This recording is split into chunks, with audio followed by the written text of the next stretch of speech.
Today embryo development. तो first of all embryo का formation कैसे होता है।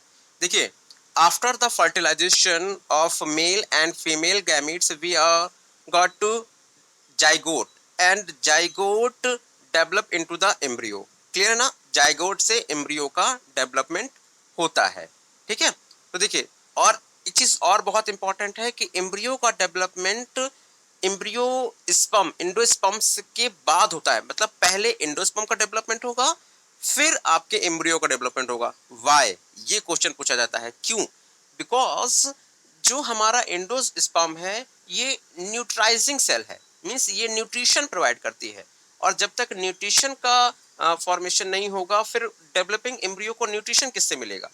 इस वजह से पहले एंडोस्पर्म का फॉर्मेशन होता है, फिर उसके बाद आपका एम्ब्रियो का। So now read the passage.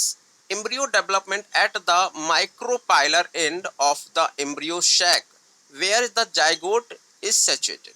Means जो एम्ब्रियो का डेवलपमेंट होता है वो माइक्रोपाइलर एंड पर होता है, जहां पर एम्ब्रियो सैक में जाइगोट पाया जाता है। एम्ब्रियो सैक में जाइगोट कहाँ पाया जाएगा? माइक्रोपाइलर एंड में। तो इसको थोड़ा सा समझते हैं कि माइक्रोपाइलर एंड में क्या होता है थोड़ा सा, क्योंकि लाइव क्लासेस काफी दिन के बाद हुई तो मोस्टली बच्चे भूल गए होंगे।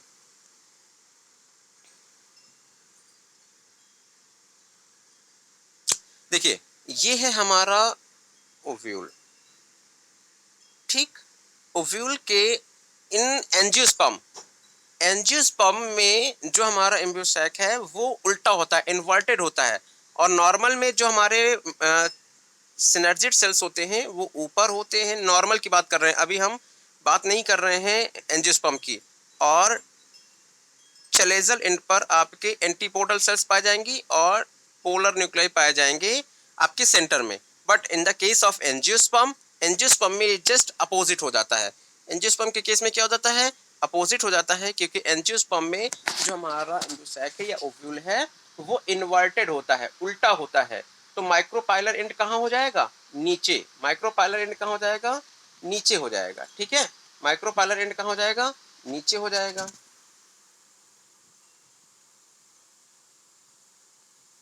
माइक्रोपाइलर एंड क्या हो जाएगा? नीचे, एंड चलेजल एंड हो जाएगा ऊपर। तो माइक्रोपाइलर एंड में 2 सिनर्जिड सेल्स पाई जाती हैं और एग सेल्स, एक एग सेल्स पाई जाती है।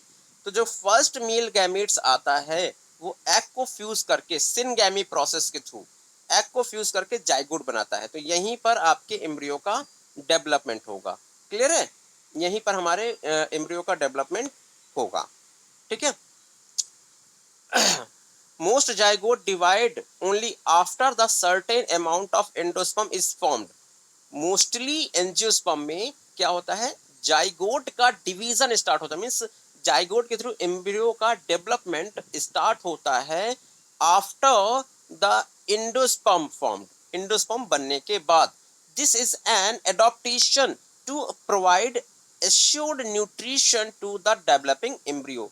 ये एक प्रकार का एडॉप्टेशन है जो ये शो करता है कि डेवलपिंग एम्ब्रियो को न्यूट्रिशन प्रोवाइड करेगा। ठीक है, through the seed differently the earlier stage of embryo development, this is known as the embryogeny, are similar in both monocotyledons and dicotyledons. What's the meaning of whole sentence? It means कि in angiosperm जो हमारे शुरुआत में जो शुरुआती development होता है embryogeny के शुरुआती डेवलपमेंट में सेम होता है, चाहे वो मोनोकॉटिलिडॉन्स हो या डाइकॉटिलिडॉन्स हो। देखिए, in the case of monocotyledons we are got to only one cotyledon, means जो मोनोकॉटिलिडॉन्स होते हैं उसमें एक ही कॉटिलिडॉन्स पाया जाता है, और dicotyledons we are got to two. ठीक है, तो इसी वजह से यहाँ पर डिफरेंट हो जाता है। तो ये कह रहा है the similar in both monocotyledons and dicotyledons. The epic stage of embryogeny is the dicotyledons. The zygote give rise the to proembryony. Sorry, not to rise to the proembryo and sequentially the globular heart shape and mature embryo. What's the meaning of sentence? It means zygote के develop होने के से लेकर के embryo तक बनने में, zygote के डेवलप हो मींस डिवाइड होकर के एम्ब्रियो तक बनने में 3 सब्सिक्वेंशियल स्टेजेस आती हैं, 3 स्टेजेस आती हैं। पहला ग्लोम्युलर, फिर heart shape and mature embryo. इसको अगर आप देखें थोड़ा सा स्ट्रक्चर नहीं दिया हुआ है, हाँ यहाँ पर थोड़ा देख लेंगे, इसमें देखें, इस फिगर को सबसे पहले थोड़ा समझें। इस फिगर में देखिए कि यहाँ पर क्या है, एक ये क्या है, एक जाइगोट है, ये क्या है जाइगोट, नेचर क्या होगा 2n। इस जाइगोट में माइटोटिक डिवीजन होता है। Which type of division? Mitotic means one cell are divided into the two cell with the same number of chromosomes. Sorry, same number के क्रोमोसोम्स में डिवाइड होंगे। तो देखिए 1 सेल से 2 सेल्स बनी, फिर जो ऊपर वाली सेल्स है ये सेल्स सेम रहेगी, और फिर नीचे वाली सेल्स में कंटिन्यू डिवीजन होना स्टार्ट हो जाएगा। तो ये है आपका ग्लोम्युलर स्टेज। ये वाली स्टेज क्या है, ग्लोबुलर एम्ब्रियो। इस स्टेज को क्या बोलते हैं, ग्लोबुलर। फिर है ये हार्ट शेप, बिकॉज यहाँ पर हार्ट लाइक स्ट्रक्चर बन जाता है। ये आपका हार्ट मीन्स देखिए मोस्टली हार्ट शेप ऐसे होते हैं, लेकिन इन the case of embryo inverted heart, क्योंकि मैंने बताया था कि इन्वर्टेड होता है एम्ब्रियो साइड, ठीक है। फिर आता है आपका एक mature embryo. This is the structure of mature embryo. It have to two cotyledons, 1 2, it's means that is the dicotyledons embryo. ये क्या है, डाइकोटिलिडॉन्स एम्ब्रियो है। क्लियर हो गया डेवलपमेंट। तो एक जाइगोट से लेकर के मींस जाइगोट से लेकर के मैच्योर एम्ब्रियो तक बनने में 3 स्टेजेस आती हैं। First is a globular embryo, then is a heart shape embryo and mature embryo. Clear हो गया। ग्लोम्युलर मींस गोल, ये राउंड ग्लोबुलर हो गया, ठीक है, ये हार्ट शेप हो गया, and that is the mature embryo. ये सिनर्जिट्स है, ये एग है, ये क्या हो जाते हैं, इमेच्योर हो जाते हैं, मींस डिजनरेट हो जाते हैं। क्लियर। अब आते हैं हम अपने टॉपिक पे। तो ये 3 स्ट्रक्चर्स आपको समझ में आ गए। अ टिपिकल डाइकोटिलिडॉन्स एम्ब्रियो, एक mature dicotyledons embryo consist of an embryonal axis and 2 cotyledons. एक मैच्योर डाइकोटिलिडॉन्स एम्ब्रियो के अंदर क्या पाया जाएगा, एम्ब्रियोनल एक्सिस पाया जाएगा और 2 कोटिलिडॉन्स पाए जाएंगे। The portion of embryonal axis above the level of cotyledons is known as the epicotyledons. What's the meaning of this sentence, this line? It means the portion means embryonal axis का portion जो embryonal axis के above level पे होता है cotyledons में, वो कहलाता है epicotyledons, which are terminated with the plumule या stem tip, जिसके थ्रू क्या बनता है, प्लेम्यूल का फॉर्मेशन होता है, और प्लेम्यूल से क्या बनता है, शूट या स्टेम, ठीक है। देखिए एग्जैक्टली देखा जाए ना तो plant body can divide into the 2 portion. Plant body को हम 2 पोर्शन में डिवाइड कर सकते हैं।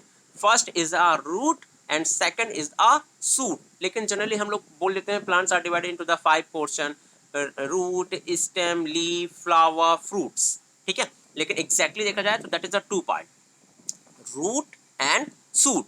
तो देखिए रूट का फॉर्मेशन होता है आपका रेडिकल से, रूट रा, रेडिकल रा, ठीक है।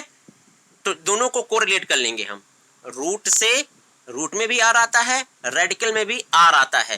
तो रेडिकल से किसका फॉर्मेशन होगा, रूट का। तो कंफ्यूजन ही नहीं है, रेडिकल से किसका फॉर्मेशन होगा, रूट का। और फिर दूसरा क्या बचता है, दूसरा आपका बचता है प्लेम्यूल। तो प्लेम्यूल से सूट का फॉर्मेशन होता है। प्लेम्यूल से किसका फॉर्मेशन होता है, सूट का। और प्लेम्यूल्स कहां पाए जाते हैं, इपिकोटिलिडॉन्स रीजन पर। कहां पर, इपिकोटिलिडॉन्स। इपिकोटिलिडॉन्स के टर्मिनल्स पे क्या पाया जाता है, प्लेम्यूल्स पाया जाता है। मींस सपोज दैट ये एम्ब्रियोनल एक्सिस है, this is the embryonal axis. तो एम्ब्रियोनल एक्सिस के ऊपरी पोर्शन पर क्या होता है, सूट का फॉर्मेशन होता है, और निचले एक्सिस पर रूट, रेडिकल का फॉर्मेशन होता है। यहीं पर कोटिलिडॉन्स पाए जाते हैं। एग्जैक्टली अगर हम इसको डिफाइन करें तो स्ट्रक्चर कुछ इस प्रकार से होगा, यहाँ पर कोटिलिडॉन्स लगे रहेंगे, नीचे रूट, ऊपर सूट। अभी अगर आपने कभी देखा होगा किसी जर्मिनेटेड सीड को अगर आप देखें तो जर्मिनेटेड सीड क्या होता है, कुछ इस प्रकार से जर्मिनेट करता है, ऐसे जर्मिनेट करता है, ठीक है। ये जो ऊपर का पोर्शन है, एग्जैक्टली कोटिलिडॉन्स के ऊपर का पोर्शन जो एपिकोटिलिडॉन्स है, वो सूट का फॉर्मेशन करता है। किसका फॉर्मेशन करता है, सूट का। और नीचे वाला रूट का फॉर्मेशन करता है, ठीक है। तो ये डिफाइन कर रहा है। तो यहाँ पर जो इंपॉर्टेंट है वो इपिकोटिलिडॉन्स है। क्या इंपॉर्टेंट है? इपिकोटिलिडॉन्स। इपिकोटिलिडॉन्स कहाँ पाया जाएगा? Above the level of embryonal axis, embryonal axis के ऊपर। द टर्मिनेट मीन्स होता ऊपर, कॉर्नर, ठीक है, सबसे टिप वाला। प्लेम्यूल और द सुटेशन, the cylindrical portion, the cylindrical portion below down the level of the cotyledon is known as the hypocotyl। जो कॉटिलिडॉन्स के या एम्ब्रियोनल एक्सिस के नीचे वाला सिलेंड्रिकल पोर्शन होता है उसको हम बोलते हैं hypocotyl. That terminates at its lower end in the radicle या रूट टिप। क्या कहेंगे उसको? रेडिकल कहेंगे या रूट टिप कहेंगे। किसको कहेंगे? जो हमारा हाइपोकॉटिल है, जो हमारा क्या है? हाइपोकॉटिल, जो किसना कैसा होता है? बेसल पे होता है। इसके टिप पर पाया जाता है। टिप मीन्स टर्मिनल मीन्स सबसे कॉर्नर पोर्शन पर क्या पाया जाएगा? आपका रेडिकल पाया जाएगा और इसी रेडिकल से क्या बनेगा? रूट टिप बनेगी, ठीक है। The root tip are converted into the root cap. Root tip किसमें कन्वर्ट हो जाती है? Root cap. And what is the root cap? देखिए, जो डाइकोटिलिडॉन्स प्लांट होते हैं इनमें जो रूट पाई जाती है वो टैप रूट पाई जाती है। कौन सी रूट पाई जाती है? Tap root. और टैप रूट का स्पेसिफिक कैरेक्टर है कि इसके टर्मिनेट एंड पर एक कैप लाइक स्ट्रक्चर पाई जाएगी। क्या पाई जाएगी? सॉरी, उल्टी कैप बना दी मैंने। इसके टर्मिनेट पोर्शन पर एक कैप लाइक स्ट्रक्चर पाई जाएगी जो क्या करेगा? प्रिवेंट करेगा tip portion of the root. जो रूट का टिप पोर्शन उसको प्रिवेंट करेगा, बचाएगा। दूसरी चीज, ये एंजाइम सिक्रिएट करता है, लिक्विड सिक्रिएट करता है, जिससे सॉइल क्या होता है? मॉइस्चर आ जाती है, जिसके कारण ये टैप रूट गहराई में चली जाती है, ठीक है। गहराई में किसके? तो अगर हम क्या करें कि टैप रूट से रूट कैप को रिमूव कर दें तो क्या होगा? रूट नीचे गहराई में नहीं जा पाएगी, ठीक है। ये यहीं पर बेंड हो जाएगी और टूट जाएगी। क्लियर हो गया यहाँ तक? फिर इसके बाद कह रहा है कि एम्ब्रियो ऑफ द मोनोकोटिलिडॉन। डाइकोटिलिडॉन्स का एम्ब्रियो समझ में आ गया। डाइकोटिलिडॉन्स के एम्ब्रियो में क्या क्या पाए जाते हैं? एक embryonal axis and cotyledons. Embryonal axis के अबव लेवल पर हमारा पाया जाता है एपिकोटिलिडॉन्स, जिनमें प्लेम्यूल का फॉर्मेशन होगा। Epicotyledons, the terminal point of epicotyledons is found the plumule and lower below the embryonal axis we got to a hypocotyledons। क्या? hypocotyl and hypocotyl के टिप पर क्या होगा? रेडिकल, जो रूट टिप का फॉर्मेशन करेगा। अब हम बात करते हैं in the case of monocotyledons. Embryo of the monocotyledons, embryo of the monocotyledons possess only one cotyledons। जो मोनोकोटिलिडॉन्स का एम्ब्रियो होगा उसमें कितने कोटिलिडॉन्स पाए जाएंगे? वन। देखिए, डाई मीन्स दो, तो दो कोटिलिडॉन्स, मोनो मीन्स वन कोटिलिडॉन्स। इसमें कोई कंफ्यूजन वाली बात ही नहीं है। In the grass family of the cotyledons is called the scutellum. That's a very most important point.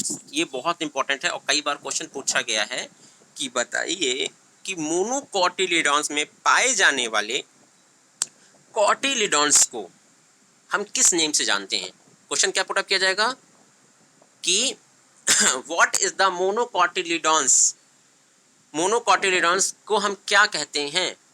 तो उस पे आ जाएगा स्कुलेटम। मोनोकोटिलिडॉन्स के कोटिलिडॉन्स को हम बोलते हैं स्कुलेटम। क्या बोलते हैं? Scutellum. That is situated in toward one side या lateral side of the embryonal axis. जो कहाँ पाया जाएगा? एम्ब्रियोनल एक्सिस के लेटरल साइड पर पाया जाएगा। At its lower end the embryonal axis has the radicle. इसके लोअर पे क्या हो जाएगा? रेडिकल पाया जाएगा। And root cap includes the undifferentiated seat called the coleorhiza. अब देखिए यहाँ पर, बिकॉज जो मोनोकॉट प्लांट होते हैं, जो मोनोकॉट प्लांट होते हैं उनमें क्या होता है? फाइब्रस रूट पाई जाती है। मोनोकोटिलिडॉन्स में क्या पाई जाती है? फाइब्रस रूट पाई जाती है। आप भी कोई भी ग्रास को उखाड़ के देखिएगा तो आपको गुच्छे में रूट्स दिखेगी। हमने पिछले क्लास 11th में morphology of the flowering plants में रूट्स के बारे में अच्छे से डिस्कस किया हुआ है, ठीक है। तो जो मोनोकॉट प्लांट्स होते हैं या ग्रास होते हैं उनमें कौन सी रूट पाई जाती है? फाइब्रस रूट पाई जाती है। जब फाइब्रस रूट पाई जाएगी तो ये बहुत अंदर तक नहीं जाती, बहुत अंदर तक नहीं जाती है, इस वजह से इनमें रूट जो कैप है वो नहीं पाया जाता। क्या नहीं पाया जाता है?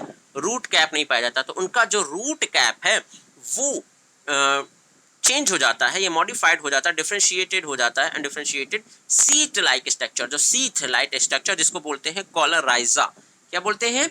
कॉलराइजा।